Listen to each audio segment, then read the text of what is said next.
game in the end, and all wet and sweaty and foggy and everything else.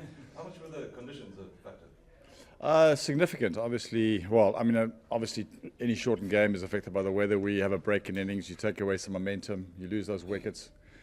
So that's where it starts, and then the guys are just saying battling to see the ball out there as well, struggling to hold the ball. But that's the nature of what happens, you know. So I think they had the same battle with the ball when they were bowling. It sort of stayed pretty much consistent throughout, but it does become a bit of a lottery. But 1 or 2 catches may be taken. Who knows what will happen? But yeah, also with that, whatever was missed, it was pretty difficult to see the ball. And then just there's been a lot of noise made about Jason Smith's selection in the South African World Cup squad. Do you think he answered those questions tonight? I don't think you answer it in one innings in 6 or 7 balls. He obviously played really well. He hit some crucial boundaries at crucial times, and that certainly took the momentum away from us at a time when it was starting to slip to 13s and 14s. But there's a lot more to T20 cricket than just those few hits. But he hits the ball hard. He hits the ball a long way. He's done that a few times this tournament already. But there's some way to go still. Eric, Donovan Ferreira back with you for the first time tonight.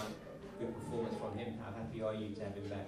Fantastic. Obviously, anybody who comes back from a long-term injury and someone of his quality gives you balance to your attack, and you saw the value that he adds to any lineup.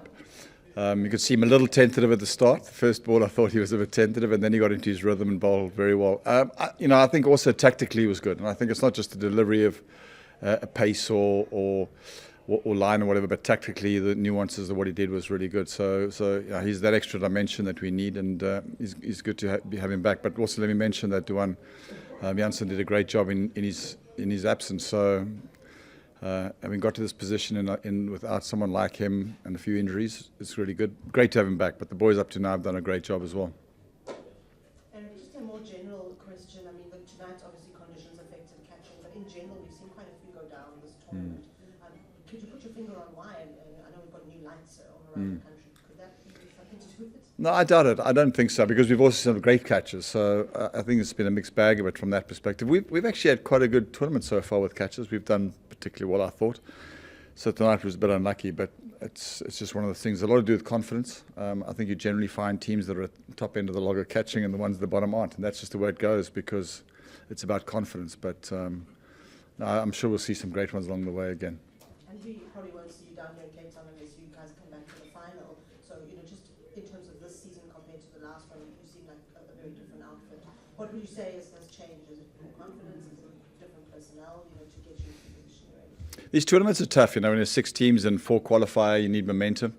Some have come into these tournaments and battled up front and then got the momentum at the right time. So we're very aware of the fact that we've had a good start, but the real business end is to come. So yeah, there's a change of personnel, but that's not necessarily the case. It's just that you find somebody firing at the right time, combinations work. You get Donovan Ferreira to the crease at the right time rather than the wrong time.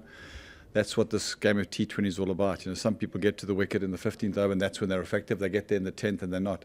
So last year we kept getting him to the wicket. Just one example, getting him to the wicket too early today, and this season we've got him to the wicket at the right time. So the strange word momentum has been with us, and the last game we couldn't lose, we couldn't win, we couldn't lose, and we couldn't win, and then we eventually won it.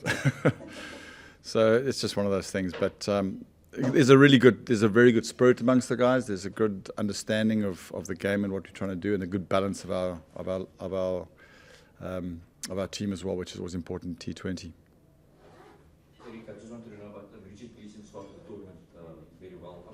Tonight, was it just simply a case of conditions, or just a bad night at the office point? Yeah, I think when you come down to, like we mentioned the conditions, when you've got to be that precise with a delivery, and the ball's now a little bit slippery, and the footing's a bit slippery, and sometimes it just doesn't work. Tonight it didn't. That super over and the over before that in that game we won was outstanding, and sometimes it just doesn't work. So I don't think it's too much to be overthinking about. We'll look at perhaps changing tactics. He came around the wicket, changed the angle. That seemed to work, so maybe that becomes an option. He goes to a little quicker when he feels that the Yorker's not working. So having different options is always important for any bowler, but we talk a lot about the angles, and the angle around the wicket is an important one, and it works at the right time. Eric, just on Donovan, you kind of touched on him, but I just wanted to know your thoughts on him. I mean, he's been a dynamic player for you guys, bowling on him and Fielding. Yeah, and fielding things. So just kind of on him as a player, and especially now considering with the T20 World Cup coming up. I mean, consider that game that he kept. He bowled. He had a run out. He hit the ball for sixes. It was ridiculous. He just did everything.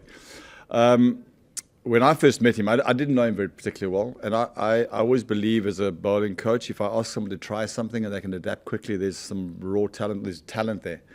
And I didn't know him as a bowler, and I threw him the ball and said, try these things. He's able to try it very quickly. Change of angle, change of delivery, change of pace. It was obvious to me that he had a lot of talent. I don't think we quite understand how people hit the ball that hard technically. You know, it's just some guys have got that ability to do it. But he's a very talented individual. And I've seen him certainly, I would say in the last 12 to 18 months, really grow as a cricketer, because I've got a point in my career as a coach where I teach understanding cricket rather than cricket itself. And he's really started to understand the game and understand his role. And when you understand your role, that's when you become particularly effective. So it's not just about hitting the ball for big boundaries, but it's also about doing it at the right time, the right way, rotating the strike. He's become a very clever cricketer. He's starting to really understand the T20 game, and I think he's got a tremendous career ahead of him. Well, he's already having a tremendous career. But I would just say he's really, really talented, and if he knows how to harness that and use it with the nuances and intricacies of the game, he's going to be fantastic to watch. I certainly like watching him when he's in yellow.